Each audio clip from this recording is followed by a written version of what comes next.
Hi, welcome. It's so nice to have you here with me today. My name is Lisa, and today is Saturday, so we are going to have a little chit chat about a weekly wellness topic like we like to have on Saturdays. So, if you caught my wellness check in video on Wednesday, I talked a bit about how I was kind of struggling with my meal prep and planning, and that made my week more difficult for me. It made it a little more challenging. So I decided that today, or this week's weekly topic of wellness would be about meal prep and planning. So what I want to do is I want to share with you my top 5 reasons of why meal prep and planning is so important to my wellness journey and what I have found works for me. So first reason, I find less money at the grocery store, which is fantastic. Second reason, less stress. Absolutely huge for me. That mental stress, that meal, figuring out what you're gonna eat can cause less stress. Faster meals, or not necessarily faster to make, but less wait time on the meals. My fourth reasons would be we're making healthier choices. We're having more variety, so I think that's fantastic. And then the fifth one for me is when I'm planning my week, I know when I'm going to have my indulgence. So I'll kind of plan in there my treats and make sure that I have healthy options around it, which actually really gives me a nice balance and makes me feel good about the choices that I'm making and the journey that I'm on.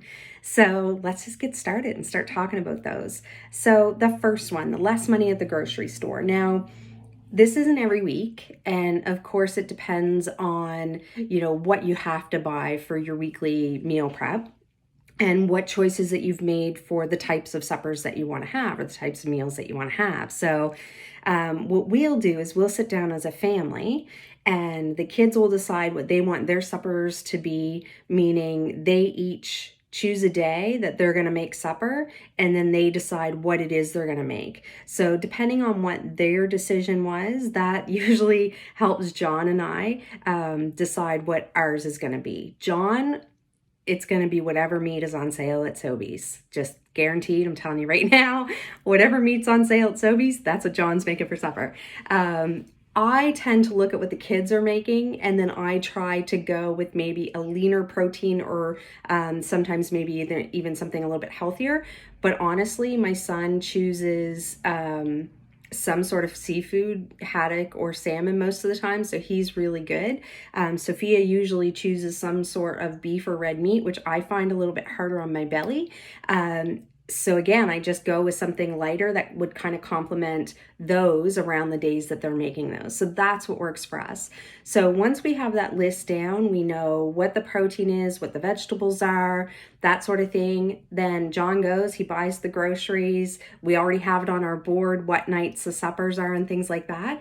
So when he gets to the grocery store, it's not a lot of, okay, well, this is on sale, so I'll pick it up anyway, or I'm not really sure what we're having, so maybe I'll pick up a couple packages of this or that. And then you get home, you don't eat it. The next thing you know, you're throwing it into a deep freeze or a freezer, or you've bought produce that doesn't really go with anything. You didn't end up using it. There's food waste there, so it ends up going out to the green bin. Or you didn't buy enough, you didn't buy the right produce to go with what you end up wanting to have, so then you end up going back to the grocery store. So this is kind of what I'm talking about when I'm talking about the less money or saving money. I find there's less trips to the grocery store. You're buying exactly what you need because you know exactly what you're having for your suppers. And then there's less waste because you're not wasting things, you're not buying things and then not using it and throwing it out. So those are kind of all my key things for the savings part of it as far as groceries.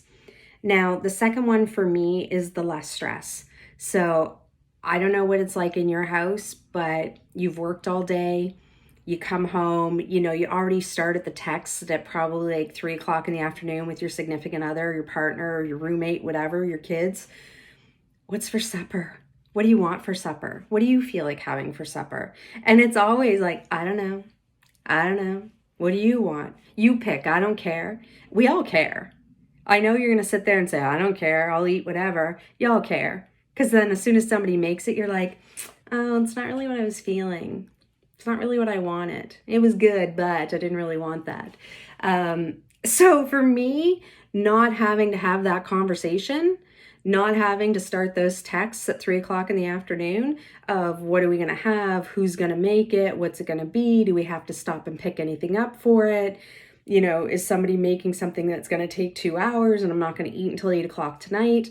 So for me, that less stress, that less of that mental breakdown before supper time when you're already probably getting hangry is huge for me, like absolutely huge for me. So I find having that organization, having it written down, knowing exactly who's going to be making the meal, I find that so much easier on my brain and my mental and emotional regulation, because then I'm less frustrated, less irritated when it comes to supper time. So that's a huge win for me.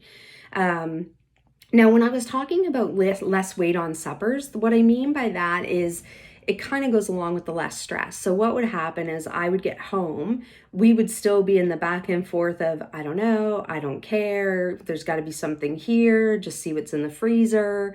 So then you're defrosting something in the microwave, or you've had to stop at Sobeys or a grocery store and pick something up, so you took that time.